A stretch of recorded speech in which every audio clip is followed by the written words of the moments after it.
Welcome back for part 2 of the 1999 Acura RL rear brake caliper rebuild and replacement.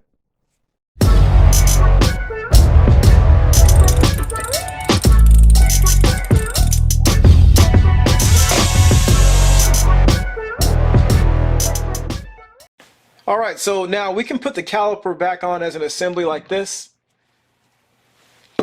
or we can put it on piece by piece. I'm going to put the bracket on first, and then I'll put the caliper on after that. Alright, so the first thing I would do here is clean this up with brake cleaner. It's a bit late at night here, so I am going to do without the brake cleaner today because I don't want to open my garage doors and have fumes in here and all that. The other thing I would do is take a wire brush and clean this off. Clean the hub off. Make sure that's nice and clean. And also clean up the back of the rotor. We talked about that in the last video also. And so I'm just going to go ahead and put the rotor back on. I've actually cleaned the rotor off also with some brake cleaner on both sides. It's ready to go. There we go. And then our two screws. Now if you don't have the screws, you can use lug nuts to hold this on. But I'm just going to go ahead and put the screws back in.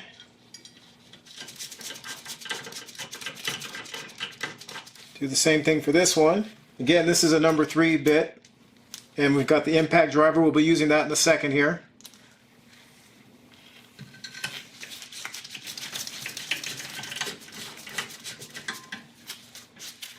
Alright, so I've got the impact driver turned. You can see right there, hopefully L and R. We talked about this in the last video. So I've turned it to R for right.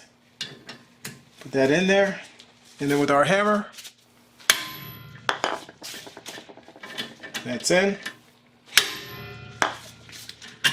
That's in. Alright, so I'm going to put the caliper bracket back over here. Goes on like that. There we go. Bolts go back there.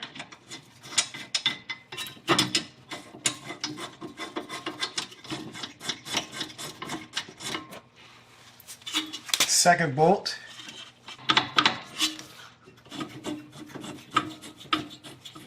Alright, so these caliper bracket bolts are 14 millimeters and the torque spec is 28 foot-pounds.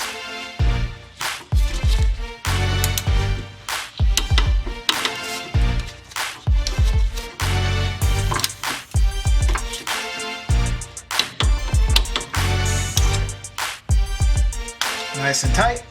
Okay, so next we'll put the caliper back on. So I've got 2 bolts here.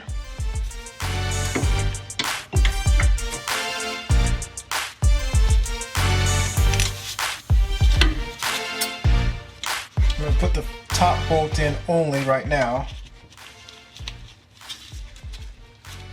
Alright, so I'm going to tighten this top bolt down. So I've got a 17 millimeter. You can also use an adjustable wrench. Hold that steady, and then I've got a 12 millimeter here.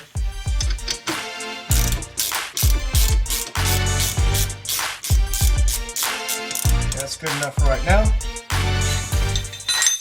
Now what we're going to do is put our pads in. Swing this up. Okay, so I'm not going to show the brake pad installation since I did that in the last video on the rear brakes. But I will kind of talk through this a little bit because I didn't talk through it last time. So right here is a part number for the brake pad kit for the rear brakes, 43022-SZ3-A02. So you should get 4 pads. These are the 2 outer pads, 2 inner pads, and pay attention to this. I put a P on the back so I can remember that. This is the passenger side here. See the bracket or the wear indicators right down there. Then on this one, this is the driver's side. You also get a bunch of shims. You get 6 shims, so that kind of doesn't make sense since you have 4 pads why you would have 6 shims. But how this works, these two bigger black shims go on the inner or the outer pad like that. Then I probably would also grease between the pad and the shim so you can prevent noise from developing. Alright, so for your inner pad, you get two shims. You got this one, goes on like that, just snaps on. And then you've got this other one that goes on top of it, like that. Of course, you want to grease between the shims, and that's why I like using Honda parts when I can, because everything fits perfectly. Alright, so now I'm going to put the banjo back on the caliper. So we've got our washers here. Hopefully you can see that. So the rounded side goes up against the banjo. So you get one on this side and one on this side. So the tricky part is getting this in here without having it fall out. Looks like it's on there. And this is a 14 millimeter. Torque spec is 25 foot-pounds.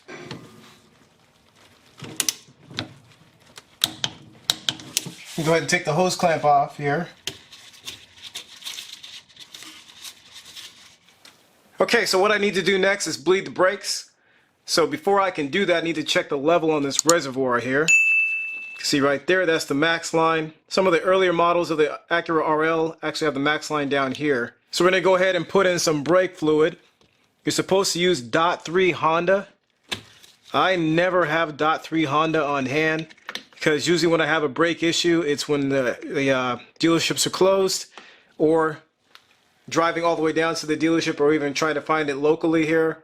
Sometimes is a pain. So I've got just some O'Reilly's .3 brake fluid. Again, not the best stuff to use. It is preferable to use Honda brake fluid. Go ahead and pour this in there, all the way up to the max line. And throughout the bleeding procedure, we're going to want to watch this and make sure it doesn't drop too low, because then we'll have to do it all over again if we get air in the system. So I'm going to go ahead and put this back in. There we go. So when you're bleeding the brakes, it's a good idea to do all four wheels. So driver's side front, passenger side front, passenger side rear, driver's side rear. That's the order. So basically start at the driver's side and just kind of work your way around in a clockwise manner. So I'm not going to show all that on camera. I'm just going to do that one wheel, and then we'll be done. Alright, so I'm going to go ahead and bleed the brakes on this wheel here. So need to take our cap off the bleed screw. There's our cap. I'm going to use a one-man brake bleeder like this.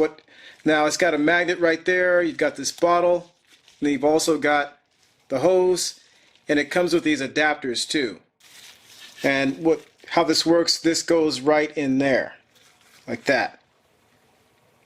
And you have to hang this up higher than the bleed screw. Hopefully you can see that right there. So I also had another brake bleeding system, and it so happens that one of the parts that came with it was this piece here. So I typically like to slide this in there like that and bleed my brakes that way. I just put this over the end of the bleed screw like that. So what I'm going to do now,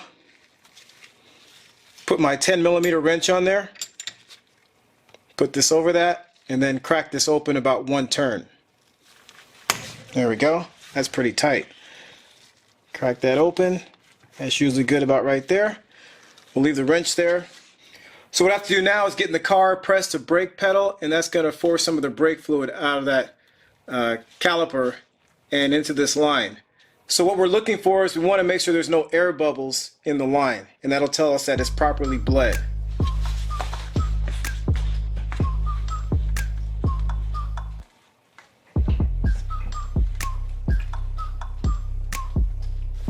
Alright, so as you can see, there's no air bubbles in the line. I'm going to go ahead and tighten this down. Just turn the wrench like that, nice and tight. And then you might want to have a container handy, because when you pull this off, it's going to spill brake fluid. Pull this off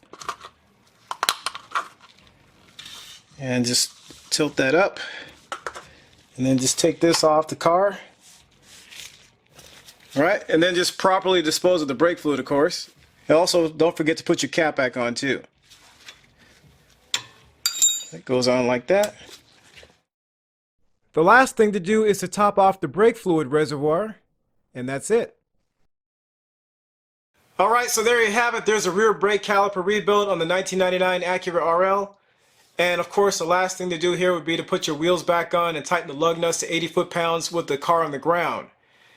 Now, as you saw in this video, I had one caliper that was totally shot. The piston was badly corroded on the outside, and then also the caliper bore had a little bit of rust in it. So I decided to move on from that one. You can replace the piston if the caliper bore is in good shape, so that's one option you may want to think about. But hopefully this information was helpful, and thanks for watching.